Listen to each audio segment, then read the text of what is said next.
Okay. Analysis of ZvP on Dusk Towers against heavy Adept aggression into a macro game. Thinking about how much you should be droning while damage is being taken, how many units to make.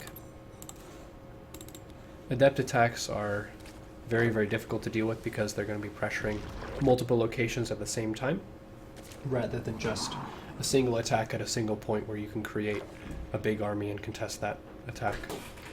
Adepts will usually start their attack at one location and then spread between multiple bases.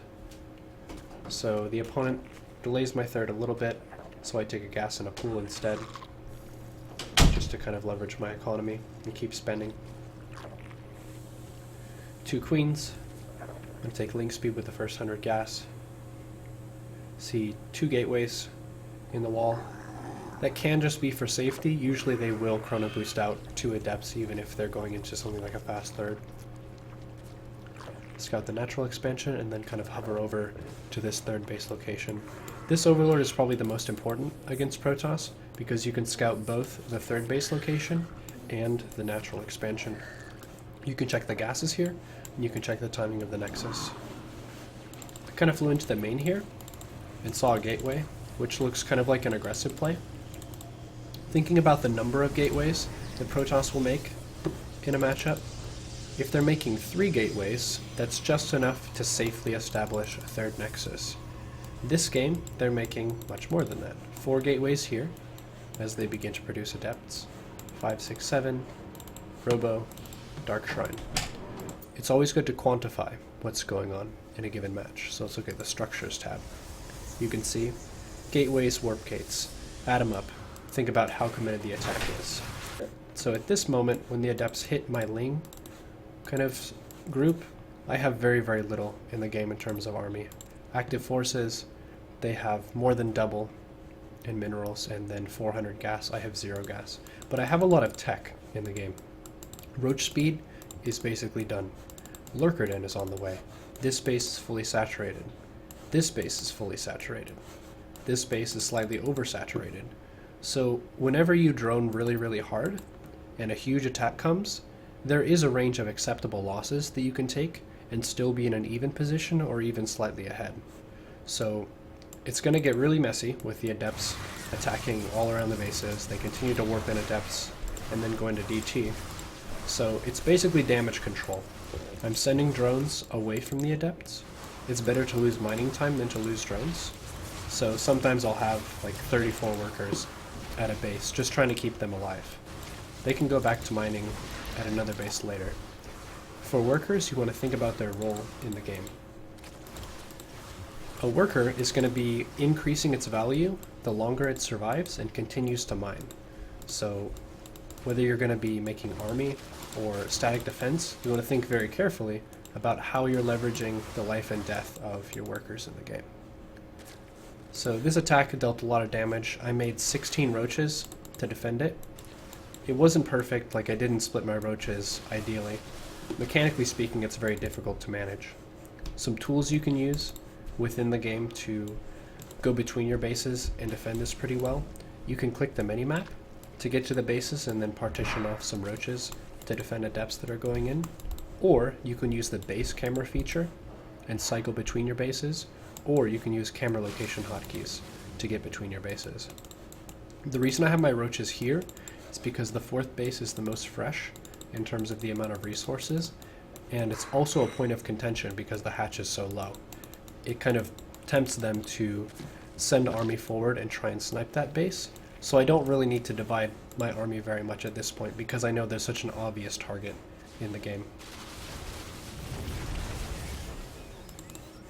So with the lurkers, they're not very good units to run forward and attack, but they're amazing defensive pieces. Against disruptors, you want to be very, very mindful of how your army is split up. You don't want it to all be in one ball. Typically, you want to be kind of spreading things before you go into an engagement.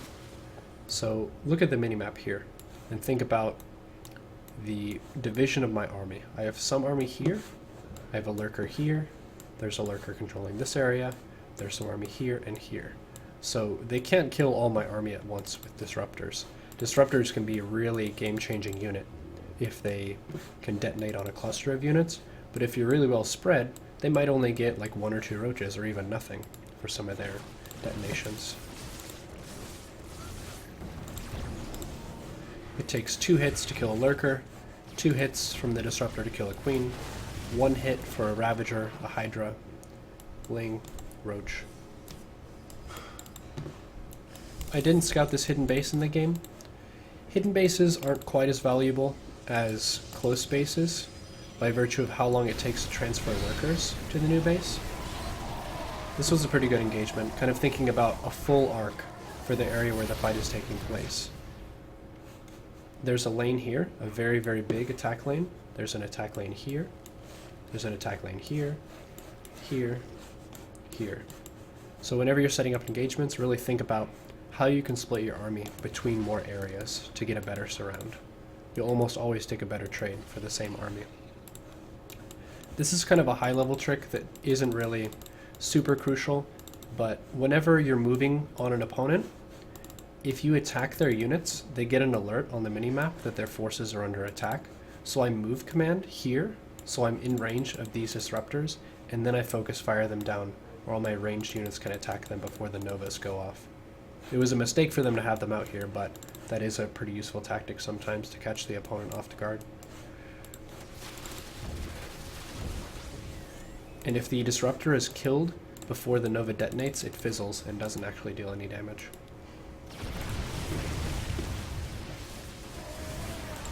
So I'm maxed here, and I'm trying to take continuous trades. I have pretty good saturation. This isn't ideal, but it's better than nothing. This base here, a little bit oversaturated. I could transfer some workers and take a 5th base, would be some improvements in my play. Anytime there are DTs in the game, it's really important to take Overlord speed, so your Overseers can keep up with the DTs. I believe DTs are faster than Overseers without Overlord speed. Might correct that in the comments if I'm wrong. But it's really hard to address multi-pronged DT with slow Overseers, but it's pretty easy if you have Overlord speed on your Overseers.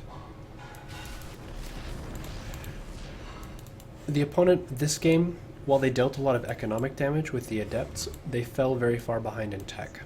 Adept is a very mineral-heavy unit, and they didn't take their gases at the 3rd base for a really, really long time. So I had the edge of a more gas-rich composition. Even though the Disruptor is technically a counter unit to Hydras and Roaches and even Lurkers, they only had 1 Robo in the game because they could only afford 1 Robo. I guess with their spending, they probably should have just put down the 2nd one.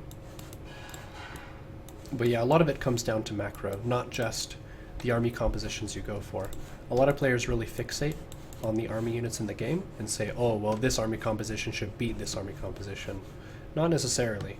If players are making a pretty well-rounded composition, just quite a few different types of units, and they position them well, and they continue to produce stuff, you can win even if there are some counter units on the opponent's side of things. And whenever you're starting to close a game against Protoss, you want to be really mindful of getting your Overseers sniped. So kind of either making some more Overseers, like I made 2 more behind this fight, in case my Overseers died. You'll get in a really nasty spot if DTs get on your Hydras and you have no detection.